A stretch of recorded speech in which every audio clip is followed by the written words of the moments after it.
Welcome to the God's Voice Today podcast, where you'll hear the truth that will set you free. And now your host, Vladimir Proknevsky. All right, welcome to God's Voice Today podcast. Thank you so much for tuning in. For those of you who are new to the show, and chances are you're a new listener because this is episode number 1, God's Voice Today is a podcast where I feature ordinary people with extraordinary testimonies. The purpose of God's Voice Today is to capture testimonies of God's doing in people's lives today. It could be anything from profound near-death experiences, supernatural healing, deliverance from lust, drugs, and alcohol addiction, depression, anxiety, demonic oppression, or any testimonies that glorify our God. So with that being said, today I'm joined with my good friend Thomas from Minnesota. Thomas posted a YouTube video where he shared some supernatural things he encountered in his life that, let's just say, weren't exactly nice. And you will hear his personal testimony of how he was able to overcome darkness with the light. This interview has been a long time coming. I say that because I connected with Thomas probably like 4 or 5 months ago. We've exchanged several emails, but for some reason we weren't able to sit down and have a conversation. It was hard for both of us to find some free time to schedule this interview, so I reached out to Thomas when I was on my business trip in Florida. I brought all my recording equipment, and in a very short notice we were able to connect on the phone from my hotel room in Vero Beach, Florida. So I hope you find this conversation helpful, and this episode also comes with a bonus conversation with Thomas. To hear it, simply scroll down to the bottom of the page after you listen to this episode, of course, and you'll see an email form. Type in your email address and you will be automatically redirected to the bonus material. So make sure to do that after the episode. But without any further ado, let's go ahead and listen to my conversation with Thomas. Enjoy. Well, let's go ahead and dive into your testimony, man. I would love to hear where you were and where you are now.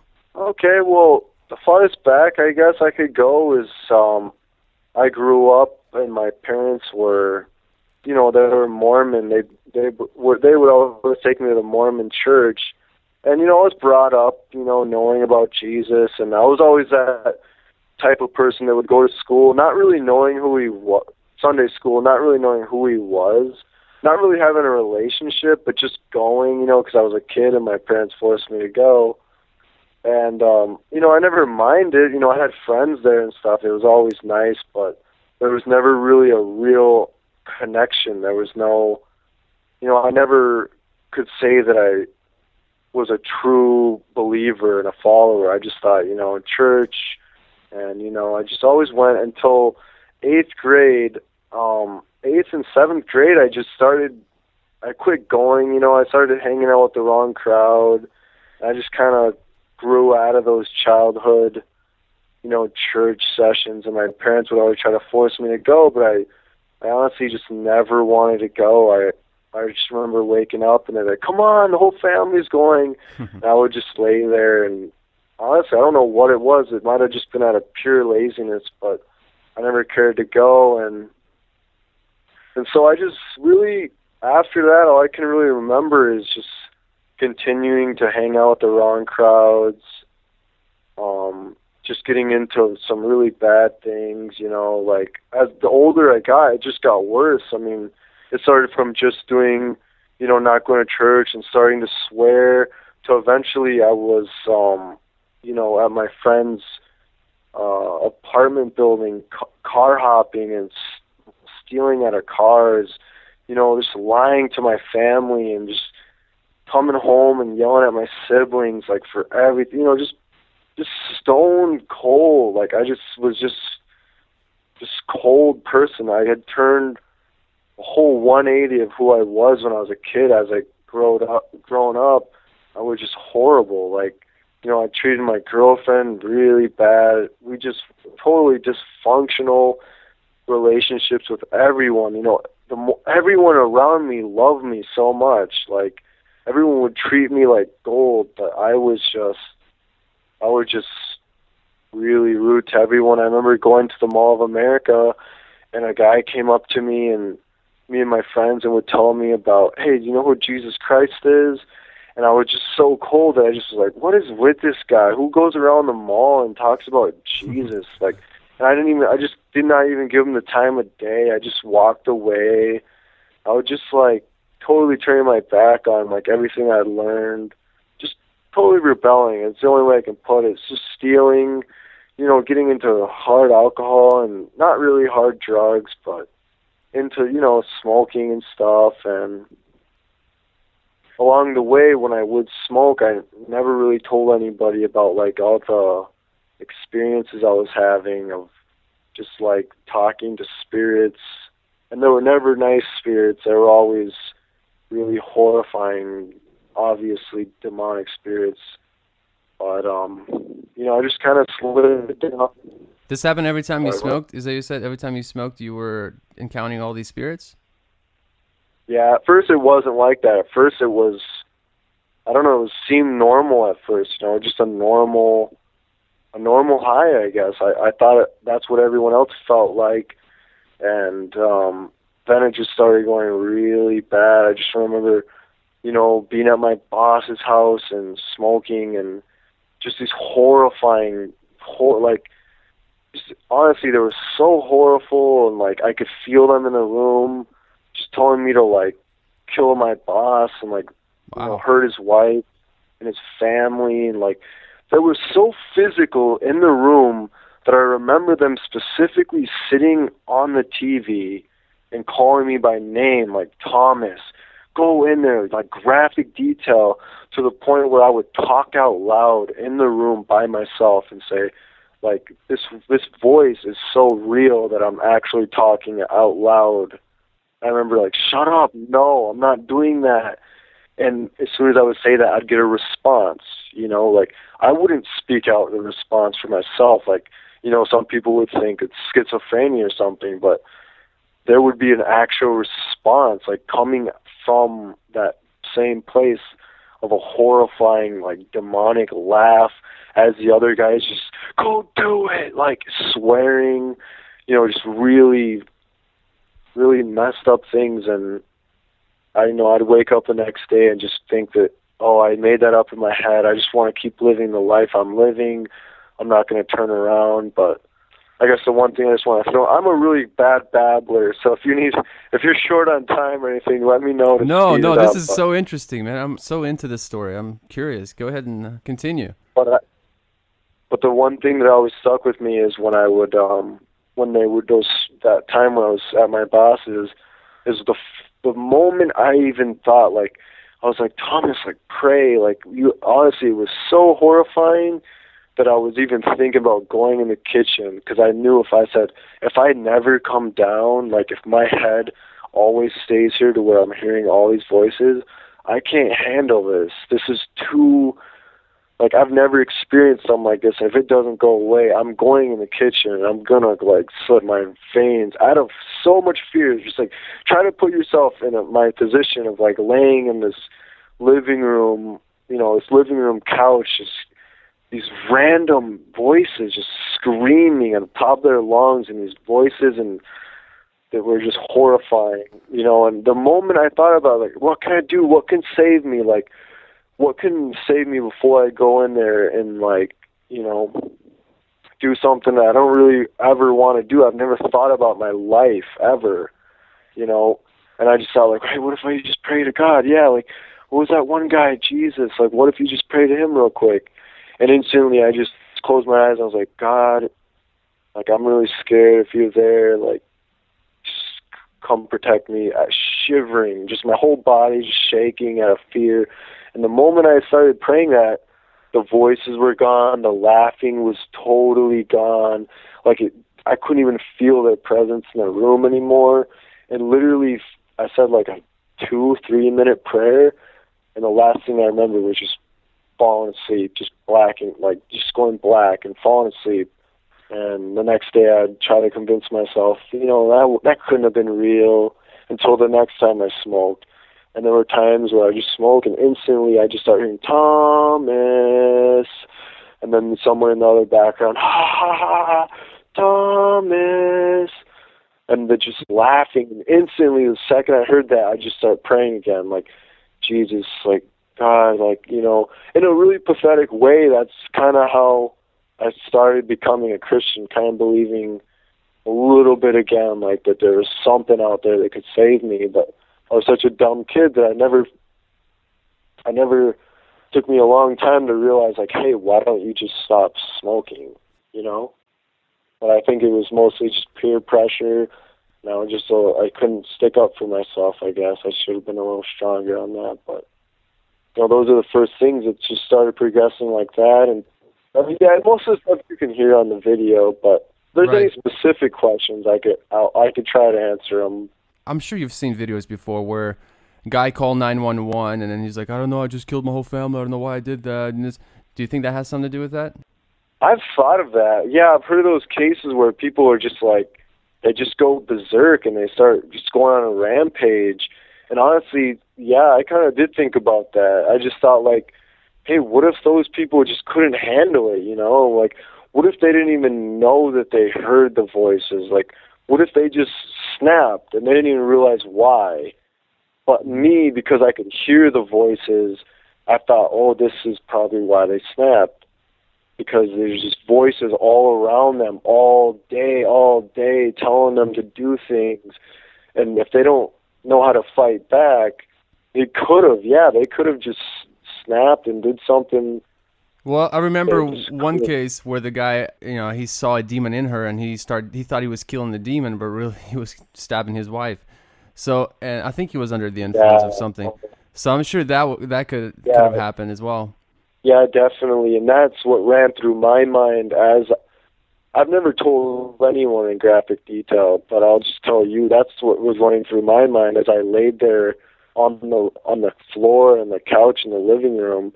There was this graphic images in my head of me really feeling like I was about to snap and just randomly start running toward the kitchen and grabbing a knife. And then the next image would come in my head of just running in there and just, stabbing my boss.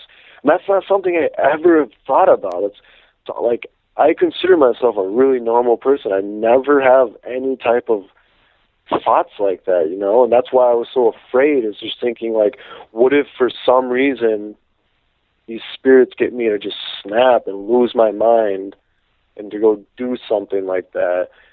That was one of the very first encounters where I realized that there was something very different, there was another world that I didn't even know existed. That's one of the first times. Honestly, I'm trying to remember if anything before that happened, but I'm pretty sure that was one of the first times it had been that strong. But after that, what happened is I remember maybe like a week later, like the following weekend, my boss was like, hey, I got to go pick up a check, and it was about, I don't even remember, like 50, it was quite a while away, like 50 miles or so. And so, my brother was there and they wanted to smoke again. And I thought like, oh man, I always told myself, like, what are you doing? Like, how bad this is, but I try to convince myself like, oh, it's going to be better this time. It's going to go back to normal. Like how I used to just smoke. It's going to go back to normal. And so I try to give it another chance. And yeah, so what happened was, next thing we smoked and then we started driving. And I just remember being totally there. Everything seemed normal. I was like, okay, there's no voices yet. Like nothing's happening. And all of a sudden my boss played this song on the radio. And it was like, I knew the song like normally. It was just like a normal, like the average, like what's in style songs that are always on that favorite radio station. It was a normal song that I knew, and for some reason it was just like, it was not the same song. It was moving really fast pace. It was like a total different beat, and it didn't sound at all like I know it was supposed to sound. And it was just saying like 6 6 6 6 6 6, and it just was like this. It was almost like it wasn't even a song. It was like give it up, it's your chances right now, like just 6 6, and the background was just 6 6 6 6. It just kept going on with that, and I just thought like, no, instantly like my heart just sank, and I knew that there was no way, being in the back of the car, that I could sober up instantly. I just knew like, I'm stuck here. It's only going to get worse right now. And this fear just like came all over my body, and I literally could not move. I was so scared and honestly weak. I don't know why. I just couldn't move. But the only thing I was doing was looking out the window, the back car, just looking up to the clouds and like being totally awake. It was not a dream. Just totally awake. And I just remember wanting to scream to my boss and my brother, like, turn it off, turn the music off. Like, please, I just was paralyzed. I really could not move. And this ritual of this music was just going on in the car.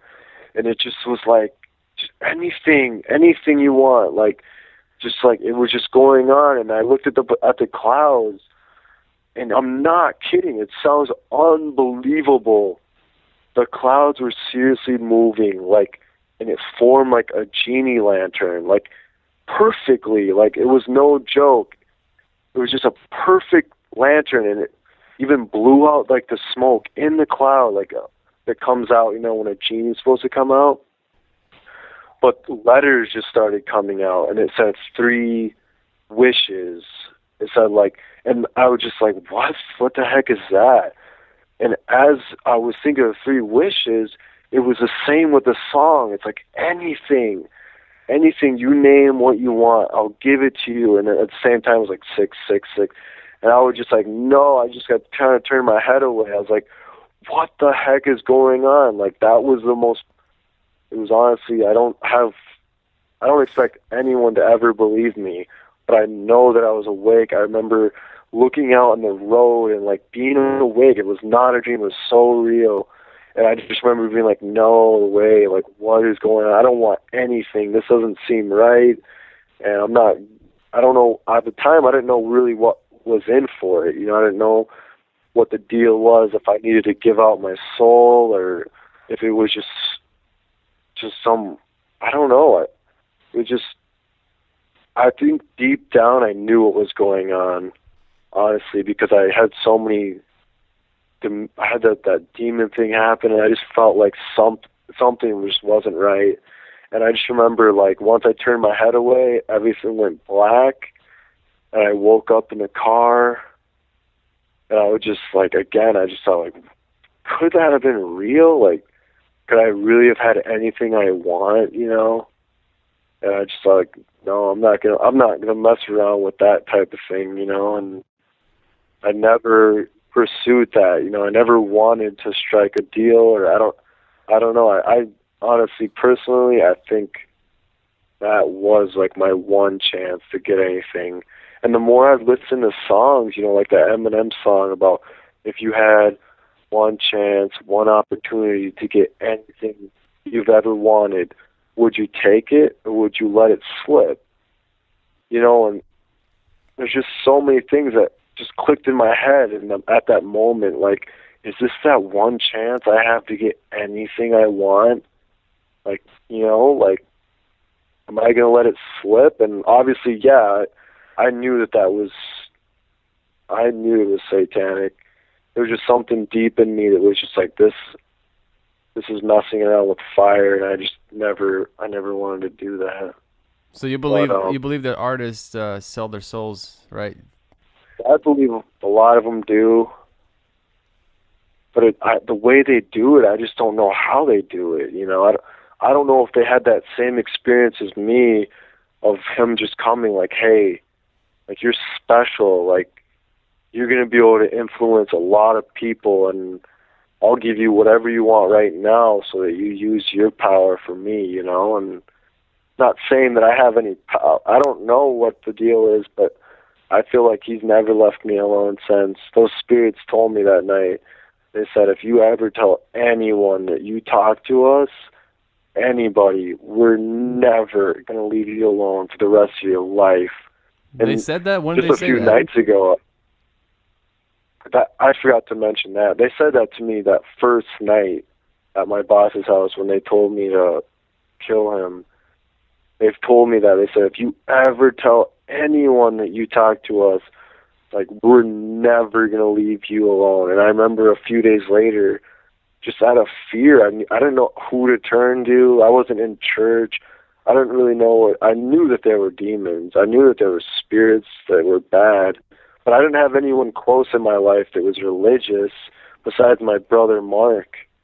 And I told him, and I said, hey, man, like, I was smoking and these spirits, man, they're like attacking me. Like I never have peace anymore ever since a few days ago. And I feel like they're following me. What do I do? And he was just saying, like, man, that's what happens. You shouldn't have been messing around with drugs and stuff. And after I told him about them, it was literally that night. I remember telling him and laying in bed, just wondering, like, oh, when are they going to come? I wonder if that was real. Are they going to come? And that night was like the worst night. That was the first time I feel like I had a nightmare that I just couldn't escape. Have you had any more encounters since then? Like, do you sleep better now, or is it still the same way? It's honestly better in the way that now I know how to solve it. Like, there are nights where they'll come at me, and I know I'm having a highly, like, satanic dream where I know there's some really bad spirits in the room. And before I was so weak, I would just run up to my mom's room.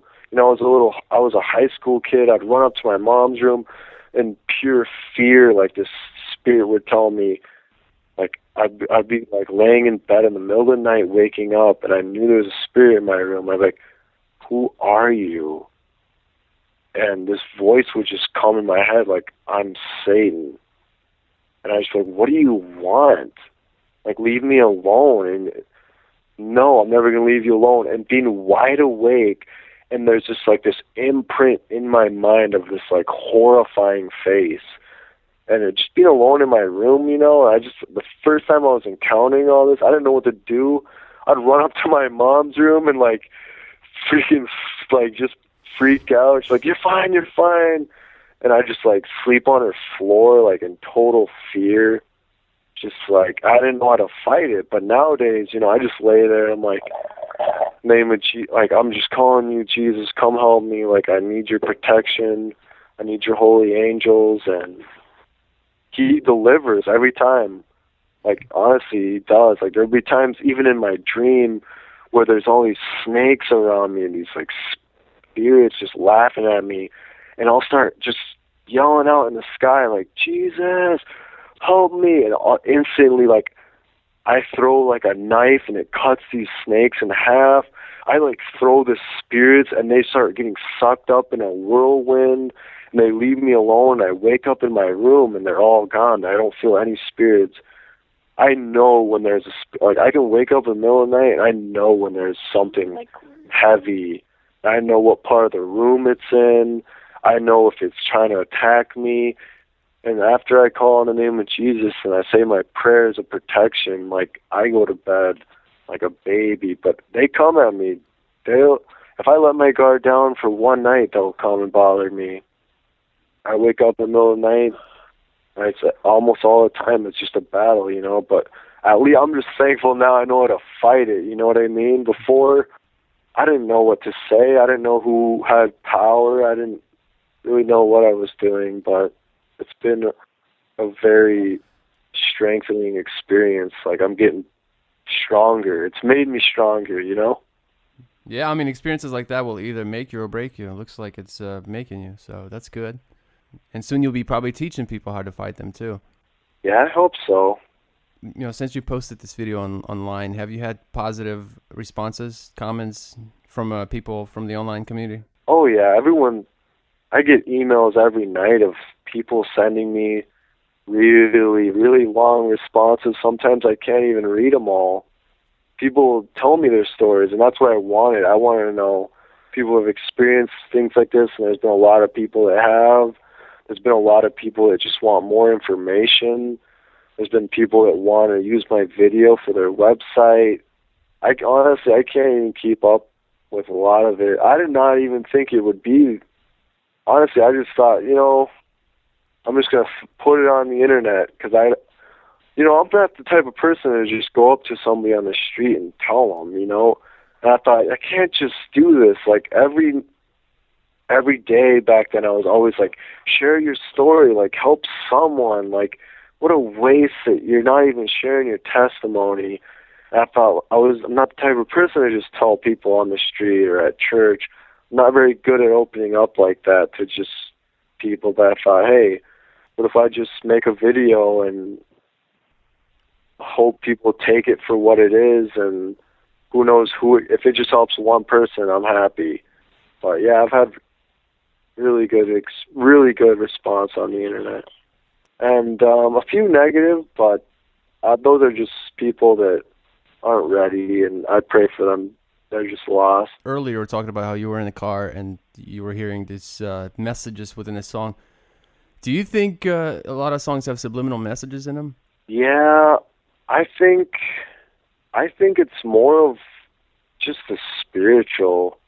I think it might have subliminal messages, but I think where the power is in the music is what kind of spirits it's drawing out. You know, it might say things backwards. I don't really know all that, but I just know that first, when I was always having these attacks, they would be really bad because I'd be going to school and I'd always have my headphones on, listening to rap or something, you know, and they might have said things backwards. I'm pretty sure they probably did, but I felt like what it really was putting my guard down again.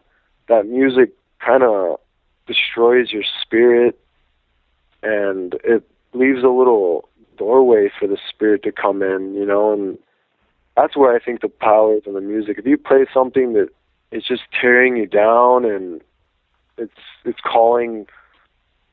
in a way calling for bad spirits to come into your life, that's where it is, because I could not get away with listening to one rap song. If I listen to one rap song, oh my gosh, even today, like, I would get such bad, like, not just like, oh, dreams of getting in a car and going off a cliff and dying, but some serious, like, satanic, just demon attack where you wake up from the dream and it felt so real that your heart is broken and you feel hopeless. You feel like you're in a pit of despair. Those spirits will come and suck the life out of you. And that's where I feel the music has the power to bring those spirits in your life and just suck you dry and just lead you like a life that, I don't know, just empty, I guess. One of your videos online, you were talking about your experience when you actually were in hell and you got to experience that. Can you talk about that? Yeah, I can. I've had multiple. So I'll just think of the one that left the best impact on me, and I'll share that one. And that's got to be, yeah, probably the one on the video was the one where I was, you know, I have my girlfriend, and we're getting really good at becoming more Christian and following the rules of, you know, following God's commandments. You know, we used to just fornicate a lot, and that's when I was having the most hell dreams.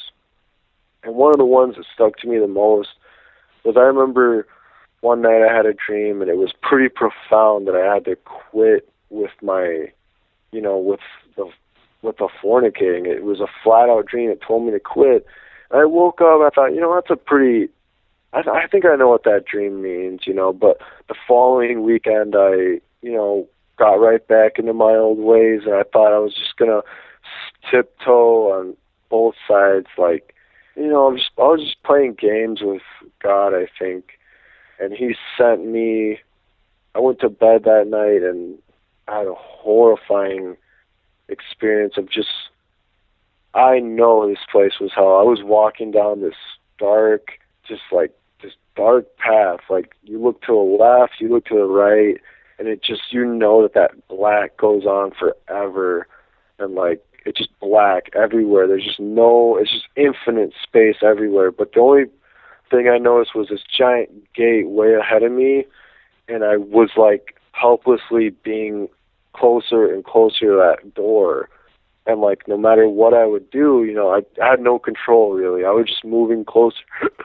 And as I became aware of where I was, I started asking questions, and I started noticing that there was this person, like, hovering all around me, just eyes watching you, like, just staring right at me. And I could feel those eyes on me. I could even, like, feel a smile on his face. Like, as weird as that sounds, I could just feel like his whole experience was happy, even though mine was just getting worse.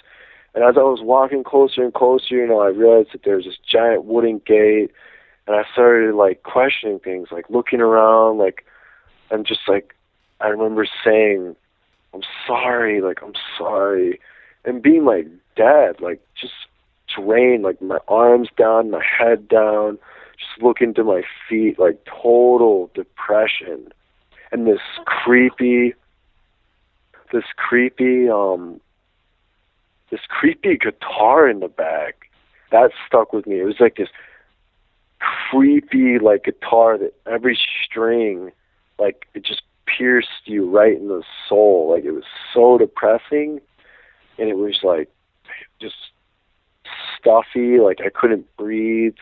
And I was just like thinking, like, the closer I got to the gate, it was just all that in one. Like all the senses are getting taken: the smell, the depression, this dude just over me, like happy and just like hovering all around me, like super close, creepy. And the closer I got to the gate, I started looking at it, and I was already like maybe like 5 feet away from it. I just looked to the top, to the side, to the bottom, everywhere, and there was like all these engravings of like just like this ancient wood, like creepy, like just like I don't even know. I don't remember any of the symbols, but I instantly knew it was like highly demonic again. I knew it was bad. I knew I wasn't about to walk into any place good, and I just instantly I just asked, like, where am I? Like, just like I'm talking right now, I was in full control of what I could say, what I was thinking. Like, it was a place where I was in control of myself. It didn't feel like a dream. And all of a sudden, this guy over me just screamed, "In hell!" Like, just really loud, like this high-pitched, creepy, heavy, dark voice. And instantly my mind just was horrified. Like, I just started, the doors opened, and I just started falling down. And the only thing in my heart was just like pure fear, instant, like your scariest thing that ever happened. Like if someone pushed you off a building, and that little quick fear that hits you, that's how it was. But like it never went away. I was just constant fear, and instantaneously as I was falling, this like guy at the top grabbed me. Like he grabbed me by the shoulder as I was falling, pulled me out. Instantly I woke up in my body, in my nose. My head felt like blood just started pumping. Like I could feel the blood start pumping in my brain, and like my nose and my whole body was like frozen cold. Like my nose was frozen. Everything was freezing. I even woke up and I asked my girlfriend, like, Skylar. She's like, what? I'm like, did you just grab my shoulder? She's like, what are you talking about? I'm like, someone just grabbed my shoulder. Like, it was I could feel it even when I woke up. My shoulder had been like grabbed. I don't know how to explain it. It was just like someone saved me out of there. Who do you think that was? Gave me another. I don't know. I think it was. I can't say it was Jesus, because I've had experience where I've actually called on Jesus' name, and this white light shines out of the dark sky and like picks me up. Honestly, I think that was an angel. I think it was an angel just giving me a little bit of a revelation, like, hey, you want to play these games? Look how real this place is. Like, get your act together, and that did help me a lot. And that was probably the most like sensational, real just experience of hell. I know that's what that place is. I know that when people die, that's what they see if they get judged. That's the exact same path I feel like every soul takes that goes there. Do you think you died that night? I think I could have been. I know I drank quite a bit that night, and it occurred to me that when I woke up, I actually did feel like I had died. It felt really weird. My whole body was really weird. Like, I don't know how to explain it. my body didn't seem like it normally was. It was like rebooting. It felt like I was just getting kicked back into gear, like waking up and my eyes would barely open. I can't say for sure, but What about that experience you're saying where you saw you called out to Jesus and you saw the light? Can you talk about that one? yeah, that one, there was actually multiple times in that. I had a lot of experiences, but one of the ones I remember the most was being in this pit and like of misery, of like all these people around me just being like tortured. Like there was even like one special demon that was I still remember his face like to right now. It's burned in my skull, and he was chasing me around. And as he was chasing me around, there was all these other people being chased around constantly, just being tormented, like just being stabbed, you know, like anything. Just me particularly, the guy that was following me around just was stabbing me, like, with his big knife. Like, he was chasing me around. What I remember was all of a sudden just being in this place and just running for my life. Like, literally out of fear, just running for my life, trying to get away from this thing that just keeps hurting me. And it seemed like I just would run as fast as I could. I couldn't lose him, you know. And like eventually I remember finally getting a little bit of headway, and I ran in this like dark just mud shed. It was like a adobe dump. It was just, I don't know how to explain it. I just ran in there and I thought like, oh, I'm finally safe. Like this thing that keeps stabbing me is like, maybe I'm safe in here. I remember as I got in this room, there was these two spirits or these two creatures in there smiling at each other. And I remember being able to understand what they were thinking. They didn't talk. Their mouths didn't move or anything. But as they were smiling together, they looked right at each other with these like, just a messed up, deformed face with these messed up teeth, sharp. As they were smiling at each other, I heard their thought, and they thought, he thinks he's safe in here. Like, he thinks the pain is gone, you know? And I remember that just stabbing me in the heart of more fear as this person that I had been running from. It wasn't a person. It was a thing. It just pulled this knife and just stabbed me, and it just kept stabbing me, like, right in the heart. And I remember just laying there, like, standing there. I wasn't even laying. And I remember just thinking, when am I going to die? This dude is like, he's already stabbed me so many times. When am I going to die? Like, it was just so painful. It's like if I were to go over where you are right now and just start stabbing you, and you just keep feeling the pain of it, but you don't ever get to end. And I remember just being like, oh, what the heck? How am I going to get out of here? I remember thinking, I don't need to be here. I know Jesus. And I looked up to the sky and I was like, Jesus! And before I even finished the Jesus, I just remember just saying like just even the beginning of his name, and there was instantly this beam of like concentrated light. It wasn't just like a whole sun came out. It was like this beam of light just flashed to the right. I remember just looking up at it, it flashed to the right, flashed to the left. And all of a sudden it just fell right on me, like right in my head, like right in both my eyes. And boom, I woke up in my body again. And that was after another night of, you know, disobeying and trying to live my own life. And one thing I can just finish those experiences up is after I quit, I officially quit, just went cold turkey, not fornicating and trying to, you know, control myself and not lusting. I have not had one experience of hell. It went from being at least once a month to even more than that, like at most 5 times a month, but it was always at least once a month to never. I've not had a dream like that since. I've not had an experience like that, because I know they weren't just dreams. I've not had an experience of being in a dark pit. I've not had to call out for Jesus.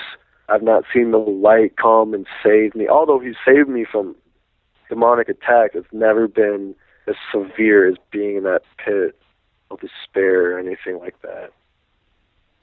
Wow. So I can just say that for sure, that I know that that's not a coincidence, and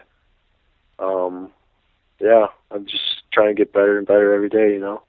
Where did it take a turning point for you where you actually started drawing closer to Jesus? The strongest turning point was my DUI. Like, I had just officially tried my best, like, okay, I'm done hanging out with this crowd. There's too many coincidences here. But I was still trying to live in my own sin, you know. After that, I tried my best. I remember being in jail and promising, like, I'm done fornicating, I'm done with all these things, pornography, I'm done treating my family. And honestly, most of those things I did. Like, I turned around 100%. Ever since I got out, my family has been my priority. Like, my relationships with everyone, have turned my whole life around. The one thing I always struggled with was fornication. That was one thing that once I got out, even though I promised him I'd be done, it took me like, I went like a month, and I just cracked, and I struggled again, you know. And that's when he started sending me more and more, you know, chastening me more, like, give that one up. That's a huge one. That was my defining moment, was my DUI, was all the miracles that happened to me. But I tried my best, you know. I honestly, I don't know, I'm a flawed person. There was just that one thing I just couldn't turn, you know. It took more time. Can you talk more about talk about your DUI experience, how you got into jail, and what you encountered in jail? Yeah. Okay. So from that day, that exact day happened like this. The night before, I had taken off work, and I wanted to go to my friend's house, and he lived about 50, he was going to college about 50 miles away from where I was, and so I thought, you know, I'll go hang out, and I'll go over to his house, and honestly, there was a few personal things in my life where I was just kind of struggling. You know, that same night I got in a argument with my girlfriend. Like, I don't know, there were just like some things that were kind of bothering me, and I thought, you know, I'm just gonna go hang out with my friend and just have a good weekend and forget about all this and just party and whatever, you know. And so I drove over on a Thursday night to my friend Justin's house, and then Friday morning, we went out, and I think we went to the mall, and we were just hanging out and stuff, and there were some girls like texting me, and they wanted to hang out, and my friend Justin was just asking me like, hey, I want to hang out with them, and let's just go pick them up, and let's all just go back to my apartment and hang out. And so I was like, all right. So we went out, and we bought a bunch of beer, and he bought like some strong liquor, and we started just, take in mind, I was such a dumb person. I really was just really, I don't know how, looking back, how I made the choices to just be drinking like that and just driving. But anyway, so he filled up a Gatorade bottle full of that hard alcohol, and, you know, I was mad at my girlfriend, and I just thought, like, whatever, you know, like, I'm not going to think about anything. I'm just going to have a good time. So we started driving, and we went from a town called Mankato, and where we were going to go was to Shakopee, and that was going to be like a good 60 miles or so. And so we started driving, and my friend was like, hey, why don't you bring some beer, and, you know, I'll fill up the Gatorade bottle, and we'll just drink on the way over there. This won't be a big deal. And the whole day I had not eaten anything. I didn't have an appetite. I don't know why. I might have been kind of broke too. Or I wasn't broke, but I didn't have any money on me. I think it wasn't payday yet or something, and so I was like, all right. So we started driving, and I didn't have anything to eat. I remember just drinking one beer, I think, and just throwing the can out, and then we started drinking from the Gatorade bottle, and I just remember just drinking from the Gatorade bottle, like not even thinking about, like, I'm driving. And I had like this 3000 GT sports car, and like it's not like a super fast car, but you know, it's a little sports car, and it goes quick, and we were just speeding down the road, and I remember flipping off these people that cut me off, and just being cold. Like, this is just how I was all the time. Like, I was just a mean person, and we were just like laughing and just swerving, and just. So anyway, then we got to the first girl's house, and she came out and brought out some juice boxes or something, and I was like, I think I remember, the last thing I remember was drinking a juice box, and after that, I had like two little glimpses after that, and the only glimpse I had was looking at my friend in the passenger seat, and him just laughing really hard, and in the back of my head, I could just hear screaming, like just like 3 people screaming or 2 people screaming, just more than one screaming. And then after that, the next thing I remember was being in a gas station parked and just laying in my car and just coming back somehow. It's so weird how I came back. Right as the cop was walking to my driver window, and he tapped on my window, and he's like, give me your cell phone and your ID and, you know, your driver's license and stuff. And I was just like, what the heck is going on? You know, what the heck is going on? And I got out, and I thought I was fine. He was asking me for all the sobriety, put your foot up, and I thought I was fine. I felt sober for some reason, but really I was totally wasted. And he's like, I'm like, what are you doing? Why are you arresting? He's like, when you count, it's not 1, 2, 7, 14, 17.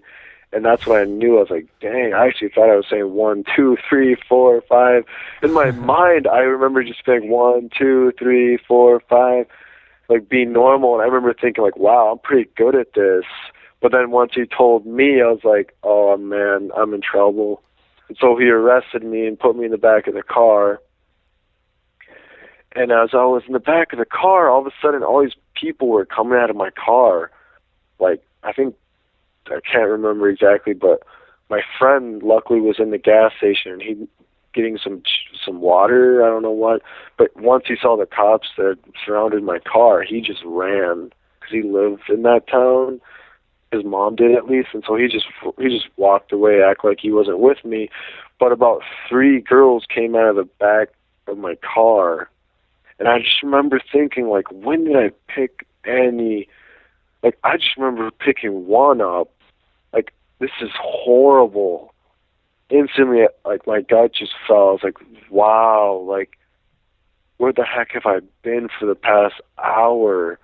You know, like, I don't remember. Oh, man, I felt really, I was instantly just worried. And then as we were driving to the police station, that's when I, like, blacked out again. Just from sitting, I think it was from just sitting down there in the cop car, just all of a sudden I just blacked out again. And I just remember being in the jail cell, and I just remember instantly waking up and just thinking, like, crap, I feel like I killed someone. I blacked out. Like, you hear about stories about people having 2 beers and killing a family, and there I was, blacked out. I know I hurt somebody. Like, dang it. I felt, the actual thought occurred to me. I was like, damn, all my crap that I've done in my life finally caught up to me. Like, look how stupid I've been. You know, just all the dumb things I've been doing finally caught up to me. And instantly I just was afraid, and like, I just remember thinking like, man, I killed somebody. And part of me, this voice came in my head, and it's like, Thomas, hey, why don't you pray? Like, why don't you pray? Say a prayer to God, you know? And I just like, are you kidding me? Like, he doesn't care about me. He doesn't care about me. Look at what I got myself into. Like, the whole time I thought, God only loves people that are perfect.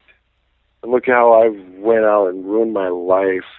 He doesn't care about me, you know? And this voice still came, like, just say a prayer. Come on. If you got nothing else, say one. And, like, I just got on my knees right there in the jail cell, and I was like, I just started praying. Like, God, like, I just ruined my life. Like, I probably killed someone, and, like, I just hope that you can forgive me, and, like, I hope that no one's hurt, and that you watched over me. I don't really remember exactly what I prayed, but it was similar to that. And, like, I just remember feeling, like, warm, like, this, like, warm, something I never felt before. It was honestly just pure love. Like, it just started from my head. I had my eyes closed the whole time. I just had my head bowed, and just warm love just poured all over me. It felt like something I never felt before, and that was, like, love. Like, it's no other way to explain it. Like, that's something I never felt before. Like, I come from, like, a really dysfunctional family. Not really that yeah, it's pretty dysfunctional. And I never really felt that before. And it really stuck out to me, and I just thought, like, wow, like, what is this feeling, you know? And so then they booked me. I instantly knew things were going to be okay, though. I was just like, things are okay. And they booked me, and as I was getting changed, I asked the officer, like, just please tell me I didn't kill anybody. Just please tell me no one got hurt. And he's like, if somebody would have died or you would have hurt anybody, you'd be in a whole different place right now. No, you just got a DUI, and you're lucky that we caught you when we did. And, like, instantly I felt better, but I still didn't feel good. Like, I still felt like, wow, like, I can't believe I got a DUI. I've never done, like, I've never been in jail before. And so I got in the jailhouse,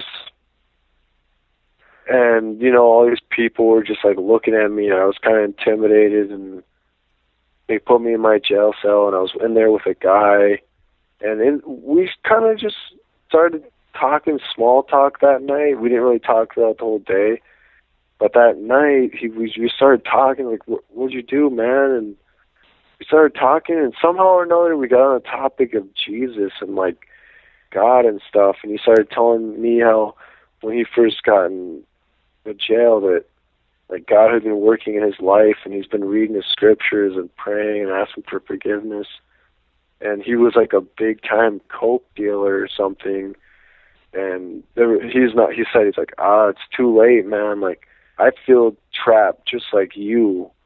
Like, I feel like my whole life just went in a blur, and I've been running and doing evil things, and now it finally caught up to me. But the only difference between me and you, Thomas, is you get another chance. Like, this is it for me. I'm going to be here for a very long time. I can never go home and see my family. And, like, right now I feel like how you feel like, wow, you pushed your whole family away for all these years, and now you're here, and, like, you value them so much. Like, your heart is just bursting, but you get to go see them. I can't see mine. Like, you know, they can just come see me through the glass. And we started talking about Jesus, and he started telling me, like, Thomas, you think this is a coincidence? Like, you blacked out behind your sports car, and you had a car full of people that could have got hurt. You'd be in prison just like me. If God didn't have so much mercy on your life, you could be just like me in prison forever. For a long time, and instantly, like, my stone heart that I had was just cracking. Like, just every word he was saying, I was like, wow, like, that's so true. Like, how could I have been so stupid? My family, like, all my siblings, like, these little kids that look up to me, like, what am I doing? and like my eyes started opening, my mind just like everything just clicked. Like my heart felt like the love that it felt in the jail cell the night before, and things were just starting to make sense to me. Like honestly, like my heart was just cracking. Everything he was telling me, I just can't explain it. I was turning into a new creature. Like, and he started telling me about like reading the scriptures and how all his life experiences, and we got into like a lot of stuff, and just he showed me he was preaching to me a Jesus I'd never heard before. He started that, like just a forgiving Jesus, not just some just mad God all the time, but like a loving God. And so I'll try not to keep babbling too much. There's a lot I can go into detail. I'm just trying to give a good rough draft. But anyway, we went to bed, and then so that would have been, we went to bed, and then the next day was Sunday morning, and I just remember waking up, it was Father's Day, and I was like, I was just, wait, maybe I'm getting mixed up here. On Saturday, I had tried calling my girlfriend and my family, and nobody answered me, like, you know, and I just figured, whatever, I'll just leave everyone alone. I'll be out here soon enough. I don't even know if they know that I'm calling them, but on Sunday I woke up, and I was like, oh, I'm going to get up and, like, go call people or something. And I thought, no one's going to answer to you, dude. Like, you're in jail. Like, just go back to bed. So I was like, all right, I'm going back to bed. So I just put my head back down, and I go to bed, like, really fast. So it was only, like, a minute, and I was back in bed. And instantly there was this guy in my cell, and he was, like, white. Like, just white, all white. Like, I know it wasn't Jesus. It was not Jesus. I know that for a fact. So I remember his face, and he was wearing a robe, you know, like, just kind of like an angel. There was no wings or anything. He was just white. That's all I can remember. He was pure, something I'd never seen before. And he looked at me right in my face with, like, authority, and he said, Thomas, if you don't get up right now, you're never going to find God. And I woke up instantly, and I was like, whoa, what was that? Like, I was amazed. Like, I was like, whoa. Like, I just thought, like, a white guy, like, what the heck? I was pretty amazed. And so I got up, I was like, I guess I can get up. I guess I could try calling Skylar again. And so I got up, and I went out to the phone. I started trying to call her. And it was Sunday, it was Father's Day, and she didn't answer. She was hanging out with her dad and stuff. And so I thought, well, no one's answering me again. And so right after I was about to go back in my cell, there was like a substitute officer, and he just started yelling out in his plain voice, does anybody want to go to Sunday school, like church? And he started yelling it out. I was like, okay, I'll go. And I was like, I got nothing better to do. I haven't been in church in like 5 years. I guess I can go in. And instantly, the guy was only me and like 2 other people. Like, there was nobody there. And I was like, wow, I'm in church right now. This is weird. And the guy started talking about how the prodigal son took his inheritance and blew it while living and just taking control of his own life. And like at the end of all his wild living, he ended up in the warthog pit. And he just thought, you know what? The servants of my father even live better than this. Like, I'm going to go back to my father, and I'll just serve him, and at least I can, like, live in the house. And, you know, I'm kind of butchering the story, but, you know, I can at least be back home and, like, not have to live like this. And so on his way back home, his father saw him, and he was, like, he saw him way out in the distance and saw him coming home. And the father was so excited and, like, just ready, like, to throw a party for him and just celebrate. And the older brother was not too happy about it, but the father the Father's words always stuck with me. How he said, like, look, like your brother was dead, now he's found. Like, you know, he's lost, but now he's found. Like, he's dead and now he's alive. I just felt like, wow, like, I can kind of relate to that. But that's just one story. What, you know, that couldn't be it. But then they started talking about how, you know, the shepherd goes after that one sheep that's lost and leaves the 99 to get that one sheep that has went astray. And I thought of myself. I remember being with the group of sheep, going to church and like believing in God and like, you know, knowing that he put me here for a reason. And I thought, you know, I'm just going to go astray, you know. The first couple of times I started skipping church, you know, I was only a little bit astray. And then I figured, you know, I just kept going off more and more. And next thing I knew, I was lost. And that little slow progression of just being lost, and those stories just were the final thing that just cracked my heart. Like I had no shame anymore. I was like, wow, this is not a coincidence anymore. Like, wow, like God does love me. Like, there's hope for me. Like, after all the crap I've done, like, it's time to turn it around. Like, and so after the church, I was just so excited. I even had to preach the priest guys. It's like, where can I go to learn more? Like, where's your church at? And he's like, you know, I'm actually from like 2 hours away, but you should find a local church. And I went back to my cell, and my cellmate was sleeping, and he's like, where were you? I was like, I went to church. It was awesome. Like, I brought you back some of the papers. You can study what we learned today. He's like, what? You went to church? I was like, yeah. He's like, what do you mean? They didn't announce it. I was like, yeah, the guy yelled it out. He said, who wants to go to church? Like, well, he usually, like, they announce it over the speaker, you know. I can't hear. It's a big jail. I can't hear it. Like, they didn't say it over the speaker, and he was so bummed out, like, that he didn't get to go.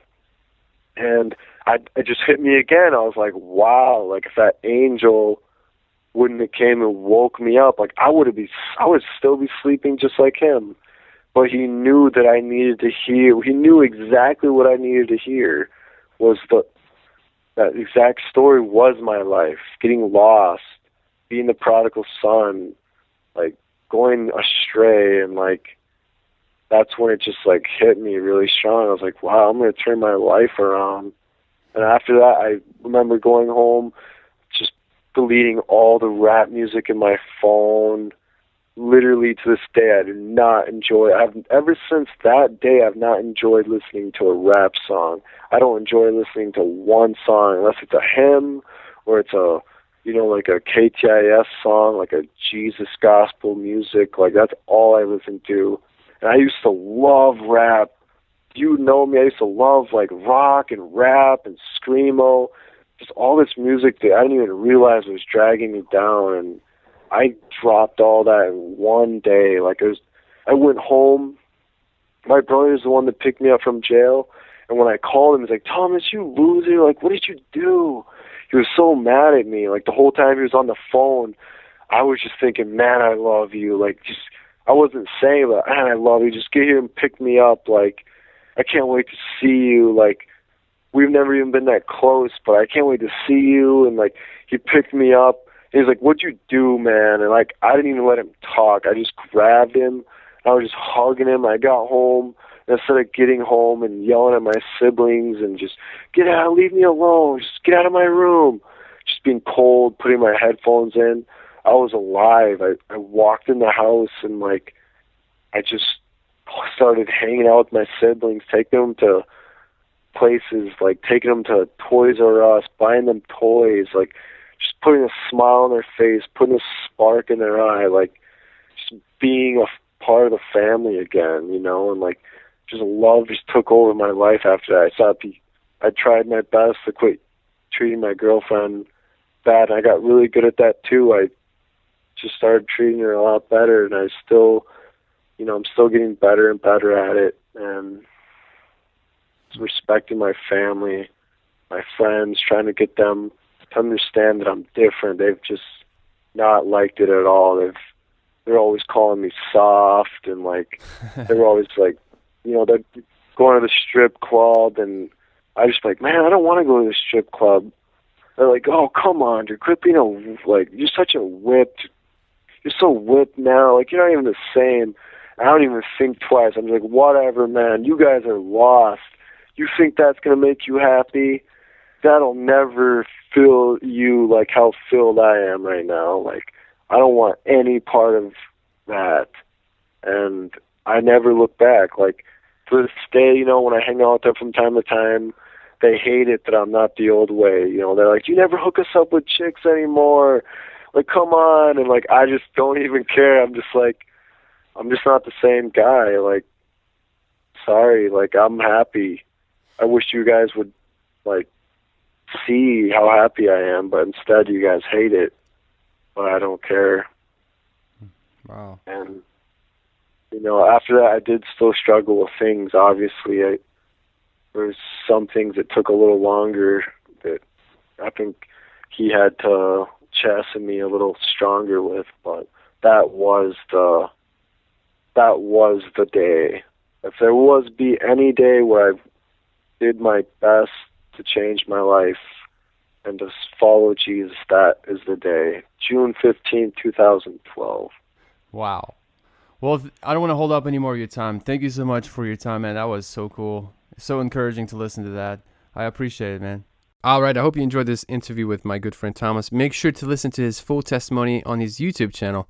I posted the link below in the show notes. Go ahead and check that out. Also, I added a bonus conversation for those of you that want to hear more. And to hear this conversation, simply scroll down to the bottom of the page. You will see an email form for bonus material. Go ahead and type in your email address and you will be redirected to the bonus material. If you like this show and you would like to support us financially, you can do so by going to godswaystoday.com/donate or click on the donate button above. Also like us on Facebook, follow us on Twitter, and subscribe to our YouTube channel. Again, thank you and I appreciate your time. I can't wait to serve you in the next episode of God's Ways Today podcast. Until then, have a great day. I love you guys. Cheers.